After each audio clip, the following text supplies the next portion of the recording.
കീഴ്മാട് പഞ്ചായത്ത് പൗരസംരക്ഷണ സമിതിയുടെ നേതൃത്വത്തിൽ സംഘടിപ്പിച്ച ഇഫ്താർ സംഗമം ശ്രദ്ധേയമായി. പരിപാടി അൻവർ സാദത്ത് MLA ഉദ്ഘാടനം ചെയ്തു.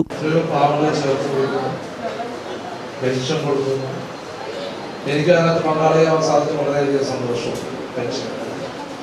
അപ്പോൾ ഇവർ ചെയ്യുന്ന പ്രവർത്തികൾ ഈ നോമ്പ് സമയത്ത് ഇഫ്താർ സംഗമം, ക്രിസ്തവ സമയത്ത് അതുണ്ട്, ഓണ സമയത്ത് അതുണ്ട്, അങ്ങനെയൊക്കെ ഏതൊക്കെ ഘട്ടങ്ങളിൽ ഒരുമിച്ച് കൂടേണ്ട സമയത്ത് ഒരുമിച്ച് കൂടാൻ പാവപ്പെട്ടവരുടെ പ്രതിസന്ധികളെ ചോദിക്കാനൊക്കെ ഈ ടീം അത് ഈഗോ ഇല്ല. അതാണ് സംഘടന പരസ്പരം ഈഗോ ഇല്ല, അധികാര തർക്കങ്ങളില്ല.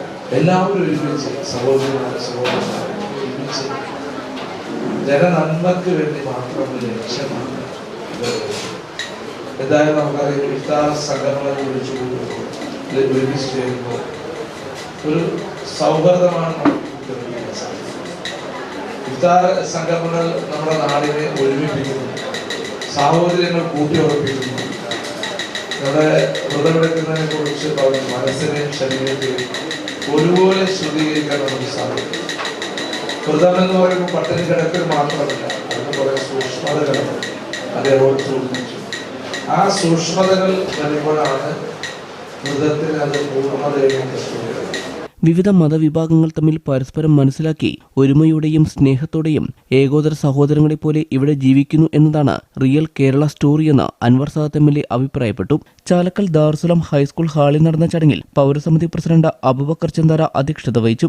Vazhakulam block panchayat president Lissy Sebastian, Keezhmad panchayat ആരോഗ്യ വിദ്യാഭ്യാസ standing committee chairman KV Ajith Kumar, people's foundation coordinator KM Kabeer, Abdul Gafoor, TH Abdul Jabbar, പൗരസമിതി രക്ഷാധികാരികളായ PM Habooba, MI Abdulla, senior citizen forum ഭാരവാഹികളായ അബ്ദുൽ കരീം കുന്നപ്പള്ളി, CM ജോസ്, വനിതാ ഫോറം ഭാരവാഹികളായ സാജിദ ടീച്ചർ, ജാസ്മിൻ ഗഫൂറ, മറ്റ് ഭാരവാഹികളായ Azeez, Wahab, PA Muhammad, Joseph Kuriappally, Maria Abu, Geetha Mohan, Bhanumathi teacher, Gafoor, Prasad, Sunil Kannampuzha എന്നിവർ ചടങ്ങിൽ സംബന്ധിച്ചു. നിരവധി പേർ ഇഫ്താർ സംഗമത്തിൽ പങ്കെടുത്തു.